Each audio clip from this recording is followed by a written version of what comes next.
وعلى أهل بيته الطيبين الطاهرين المعصومين المنتجبين الميامين ورحمة الله على محبيهم وشيعتهم ومواليهم ولعنة الله على أعدائهم ومنكري فضائلهم وغاصبي حقوق حقهم من يوم عداوتهم إلى الآن ومن الآن إلى لقاء يوم الدين. أما بعد فقد قال رسول الله صلى الله عليه وآله وسلم: وإذا أردت أن يسري الله مالك فزكه محمد وآل محمد صلى الله اللهم صل على محمد وآل محمد. حاضرین گرامی، میرے محترم سامعین، ہماری گفتگو گزشتہ سے پیوستہ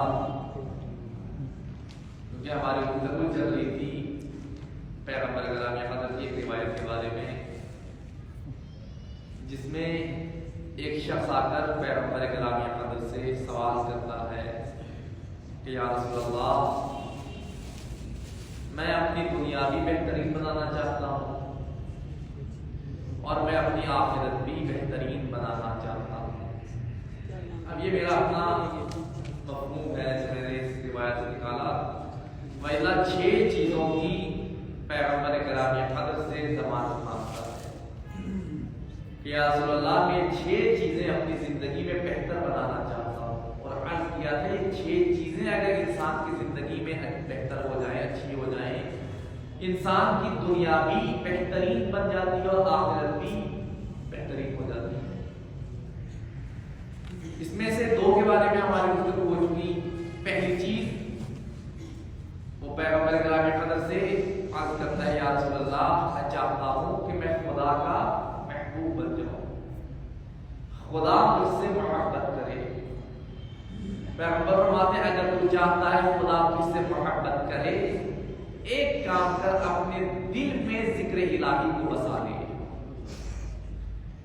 اپنے دل میں ہر وقت خدا کی یاد بسا لے، خدا تجھ سے محبت کرنا شروع کر دے گا. اور اگلی بات جو پیغمبر سے عرض کرتا ہے یا رسول اللہ، میں چاہتا ہوں جب خدا مجھے اپنا محبوب بنا لے، اس کے بعد خدا کی تمام مخلوقات کا بھی محبوب بن جاؤں. جہاں خدا مجھ سے محبت کرے وہاں خدا کے بندے بھی مجھ سے محبت کریں. پیغمبر نے فرمایا ہاں یہ بھی ممکن ہے کہ خدا بھی محبت کرے، خدا کے بندے بھی محبت کریں، لیکن خدا کا محبوب بننے کے لیے دل میں ذکر الہی کو بسانا ہے، اور خدا کے بندوں کا محبوب بننے کے لیے خدا کی مخلوقات پر احسان کرنا شروع کر دے، خدا کی مخلوقات اس سے محبت کرنا شروع کر دے. یہاں تک ہماری گفتگو ہو چکی. اس کے بعد اگلی چیز وہ پیغمبر گرامی حضرت سے عرض کرتا ہے یا رسول اللہ، مجھے کوئی ایسا عمل بھی بتائیے کہ جس عمل کی وجہ سے خدا بند متعال یسری اللہ مالی، خدا میرے مال میں اضافہ کرے، خدا میرے مال میں برکت عطا فرمائے، مجھے دنیاوی مال بھی فراوان کر کے عطا کرے. پیغمبر فرماتے وَإِذَا أَرَدْتَ أَن يُسْرِيَ اللَّهُ مَالَكَ، اگر تو یہ چاہتا ہے خدا تجھے رزق فراوان عطا کرے، ایسا مال عطا کرے جو کبھی ختم نہ ہو، ایک عمل کر خدا تجھے اتنا مال دے گا کبھی تیرا مال ختم نہیں ہوگا. یا رسول اللہ کون سا عمل کرے؟ پیغمبر فرماتے ہیں فزکی، اپنے مال کا تزکیہ کر، اپنے مال سے زکوٰۃ ادا کر. جو تیرے مال میں خدا نے لوگوں کے حقوق رکھے ہیں انہیں ادا کرنا شروع کر دے، خدا تیرے مال میں اتنی برکت عطا فرمائے گا کبھی تیرا مال ختم نہیں ہوگا، کبھی تیرے مال میں کمی نہیں واقع ہوگی. لیکن اس کے لیے تجھے پہلے خدا میں خرچ کرنا ہے. خدا نے جو واجبات دل پر مالی طور پر رکھے ہیں انہیں ادا کرنا ہے. زکوٰۃ تزکیہ سے، پاک کرنے سے، انسان جب تک زکات دیتا نہیں ہے، کسی کا حق ادا نہیں کرتا، اس کا مال پاک نہیں ہوتا۔ مال پاک کرنے کے لیے شرط ہے پہلے دوسروں کے حقوق کو ادا کرے، پھر جو مال بچ جائے وہ اس کے لیے قابل استعمال ہو۔ خمس بھی اسی طرح، انسان سارا سال خدا کہتا ہے خرچ کرو، جتنا خرچ کر سکتے ہو خرچ کرو۔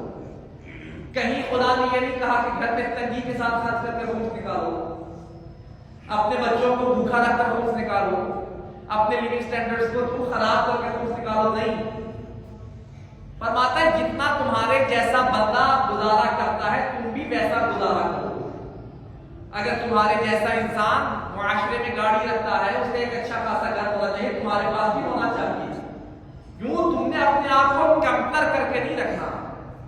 ہاں، جب تم اپنے سارے اخراجات پورے کر لو، سب کچھ خرچ لو، اس کے بعد سال بعد دیکھو تمہارے پاس بچتا کیا ہے۔ انسان نے اپنے خرچے میں سے کچھ نہیں نکالا، جو بچت ہو جائے، جو انسان کے پاس سیونگز ہو جاتی ہے، اس میں سے 5واں حصہ راہ خدا میں خرچ کرنا ہے۔ وہ بھی سارے کا سارا خدا نہیں مانگتا، جتنا بچتا ہے اس کا ایک حصہ 5 میں سے خدا کہتا ہے بطور خمس نکالو۔ یہ ایک حصہ جب تم خدا کے راہ میں خمس کے طور پر نکالو گے، باقی 4 حصوں کا تمہیں بطور کلی مالک بنا دیا جائے گا، پھر اس میں کوئی اور مالک نہیں ہے۔ تم ساری زندگی رکھو، اس میں پھر کسی کا حق نہیں ہے۔ لیکن شرط یہ ہے کہ جب بچ جائے اس میں سے کچھ حصہ جو معین ہے 1/5 اس کو راہ خدا میں خرچ کرنا ہے۔ انسان اپنے مال کا تزکیہ کرے اگر مال میں فراوانی چاہتا ہے۔ نہج البلاغہ میں مولا کائنات امیر المومنین حضرت علی علیہ السلام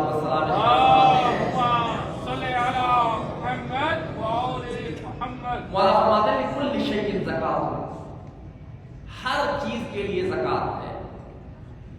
انسان یہ مت سمجھے کہ فقط مال کی زکات ہے، بس مال کی زکات دے دی تو زکات ادا ہو گئی، نہیں۔ مولا فرماتے ہیں لکل شیء زکات، تمہارے پاس جو جو چیزیں ہیں سب پر زکات واجب ہے، لیکن زکات دینی کیسے ہے وہ ہر چیز کے اوپر ڈیپینڈ کرتی ہے تم نے کس چیز کی زکات دینی ہے۔ جس چیز کی زکات دو گے اس کی اسی کے حساب سے زکات تم نے ادا کرنی ہے۔ مولا فرماتے ہیں زکات العقل احتمال الجہال، خدا کسی کو عقل کی نعمت عطا کرتا ہے، کسی کو عاقل بناتا ہے، سمجھ بوجھ رکھنے والا بناتا ہے، اس عقل کی بھی زکات ہے۔ مولا عقل کی کیا زکات ہے؟ مولا فرماتے ہیں عقل کی زکات یہ ہے کہ جاہلوں کو انسان برداشت کرے، جاہلوں کے لیول پہ نہ چلا جائے۔ جب کوئی جاہل کسی سے بات کرے تو پتا چلے یہ جاہل ہے اور اس کا جواب دینے والا عاقل ہے، اور یہ تم اگر اس کے ساتھ اس انداز میں پیش آؤ گے تم اپنے عقل کی زکات ادا کر رہے ہو، تم پر فرض ہے یہ زکات ادا کرنا۔ زکات الیساری بر الجیران وصلۃ الارحام، کسی کو خدا مال عطا کرتا ہے، مال کی زکات یہ ہے کہ اپنے ہمسایوں کا خیال رکھے، صلہ رحم کرے، اپنے رشتہ داروں کا خیال رکھے۔ ایسا نہ ہو انسان خود اپنے اوپر خرچ کرتا رہے، اس کے ہمسائے بھوکے مر رہے ہیں، اس کے رشتہ دار بھوکے پیاسے رہ جائیں، نہیں۔ مال کی زکات یہ ہے کہ اپنے عزیز رشتہ داروں کا ہمسایوں کا انسان خیال رکھے۔ وزکات القدرت الانصاف، قدرت خدا ہر کسی کو عطا نہیں کرتا، قدرت کسی کو خدا عطا کرتا ہے، یہ نعمت ہر کسی کے پاس نہیں ہے۔ معاشرے میں اکثریت ضعیف لوگوں کی ہے، لیکن کچھ ایسے جو طاقتور ہوتے ہیں جنہیں خدا ایک ایسی قوت عطا کرتا ہے کہ لوگ ان کے پاس جانے کے محتاج ہیں۔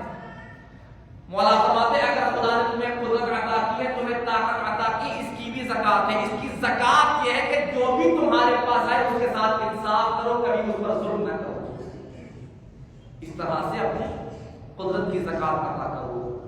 وزکات الصحت السعی فی طاعت اللہ، خدا تمہیں صحت کی نعمت عطا کرتا ہے، اس کی زکات یہ ہے کہ اپنی اس صحت کو خدا کی اطاعت کے لیے استعمال کرو، اپنی صحت کو معصیت خدا میں استعمال نہ ہونے دو۔ وزکات الشجاعت الجہاد فی سبیل اللہ، خدا کسی کو بہادری عطا کرتا ہے، کسی کو شجاعت عطا کرتا ہے، میدان میں جا کر مقابلہ کرنے کی طاقت عطا کرتا ہے۔ اس کی زکات یہ ہے کہ خدا کے دشمنوں کے ساتھ جا کر جہاد کرے، ان کا مقابلہ کرے۔ وزکات الجمال العفاف، خدا کسی کو حسن کی نعمت عطا کرتا ہے، کسی کو خدا خوبصورت بناتا ہے۔ مولا فرماتے تمہاری خوبصورتی کی زکات یہ ہے کہ خوبصورتی کے باوجود اپنے آپ کو کبھی حرام میں مرتکب نہ ہونے دو۔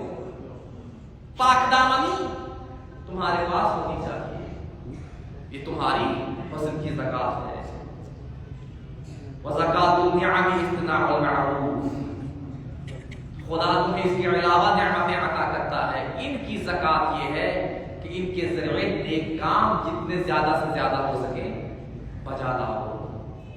وزکات العلم بذلہ للمستحق، خدا تمہیں علم کی نعمت عطا کرتا ہے، خدا تمہیں عالم بناتا ہے۔ عالم انسان کسی فیلڈ کا بھی ہو سکتا ہے، یہاں علم فقط علم دین نہیں ہے، تمہارے پاس جو بھی علم خدا نے عطا کیا ہے اس کی زکات یہ ہے کہ اس علم کو لوگوں تک پہنچانے کی کوشش کرو، اس علم کو فقط اپنے حد تک محدود نہ رکھو، اس لیے کہ تم علم کو جتنا لوگوں تک پہنچاتے جاؤ گے خدا تمہارے علم میں اتنا اضافہ کرتا چلا جائے گا۔ یہ وہ نعمت خدا ہے جو خرچ کرنے سے ختم نہیں ہوتی، جو خرچ کرنے سے کم نہیں ہوتی، بلکہ یہ وہ نعمت ہے تم اسے جتنا خرچ کرتے ہو خدا اس میں اتنا اضافہ کرتا چلا جاتا ہے۔ تو ہر شے کی زکات خدا نے واجب کی ہے، ہر نعمت کی زکات خدا نے تم پر فرض کی ہے۔ کوشش کرو کہ ہر نعمت کی زکات کو اس کے مطابق عطا کرو، کسی بھی زکات کو اگر تم ادا نہیں کرتے وہ تمہارے ذمے پر رہ جاتی ہے، اس کا تم سے سوال کیا جائے گا۔ اسی سے ملتی جلتی ایک روایت امام جعفر صادق علیہ السلام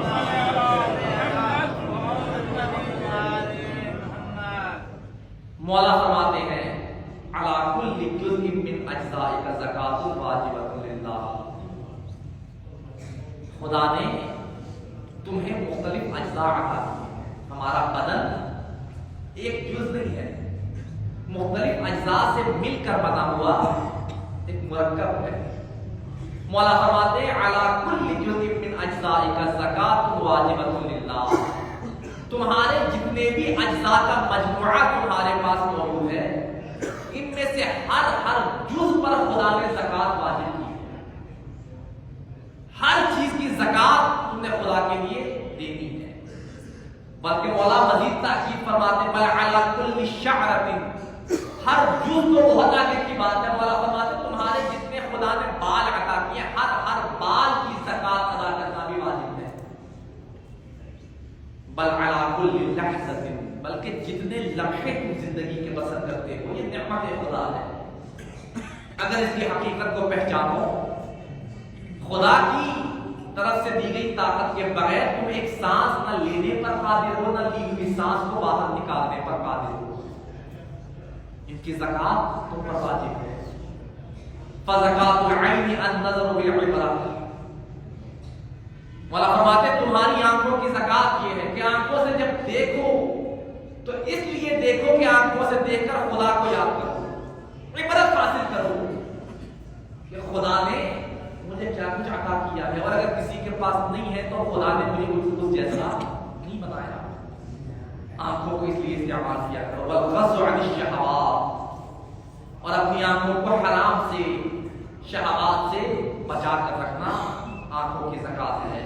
وزکات الاذن استماع العلم والحکمت والقرآن، تمہارے کانوں کی زکات یہ ہے کہ کانوں سے ہر بات نہ سنو، جہاں سے کوئی بھی آواز آئے تمہارے کان اس طرف چلے جائیں، ایسا نہ ہو۔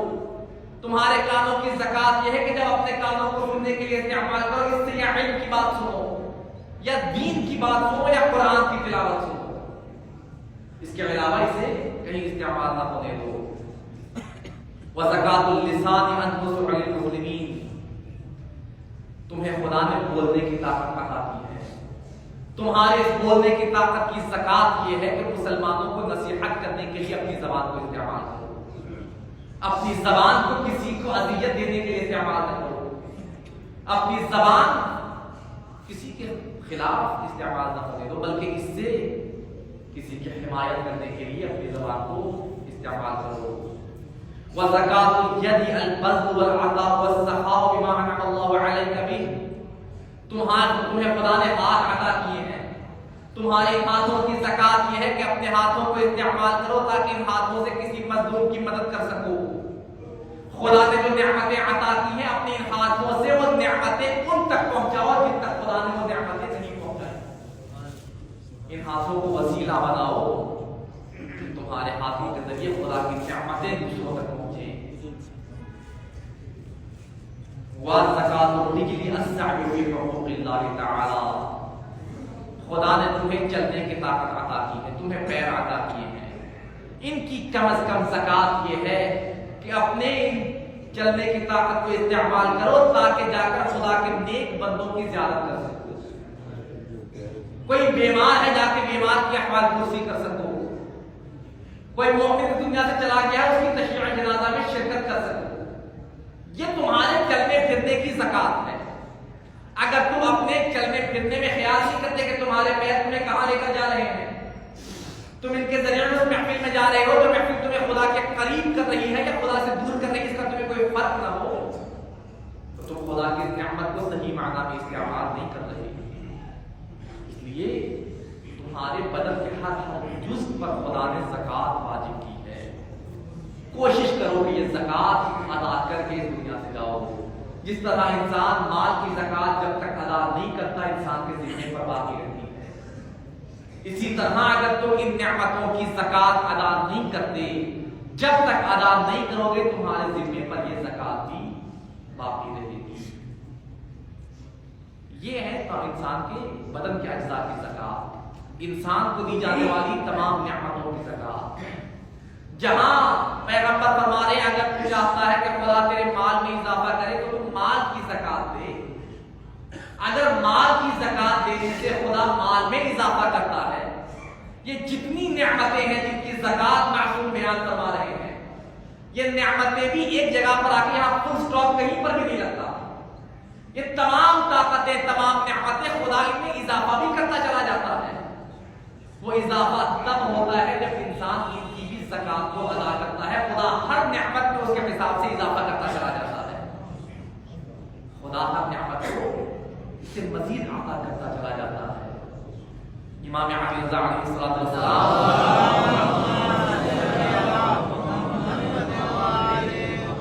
فرماتے ہیں انما وضعت الزکاۃ قوتا للفقراء وتوفیرا لاموال الاغنیاء. جو تم اپنے مال کی زکات عطا کرتے ہو، یہ زکات دو سبب ہے اس کے ادا کرنے کے. ایک سبب تو تمہارے لیے ہے جو ادا کرتا ہے، اور ایک سبب وہ ہے جو مستحق زکات ہے، جو زکات لینے کے اہل ہے. مولا فرماتے ہیں انما الزکات قوتا للفقراء. اس زکات کا پہلا سبب تو یہ ہے جو فقیر ہے، جو محتاج ہے، اس زکات کے ذریعے ان کی مدد کی جائے، انہیں بھی رہنے کے وسائل فراہم کیے جائیں. اور جب ان کے لیے وسائل فراہم ہو جائے، دوسرا اس کا سبب خدا نے تمہارے لیے رکھا ہے وَتَوْفِيرًا لِأَمْوَالِ الْأَغْنِيَاءِ. جو انسان زکات ادا کرتا ہے خدا اس زکات کو سبب بناتا ہے کہ زکات دینے والے کے مال میں اس زکات کی وجہ سے اضافہ کرتا چلا جائے. یہ انسان یہ نہ دیکھے ابھی میرے پاس سے میں زکات دے رہا ہوں تو مال جا رہا ہے.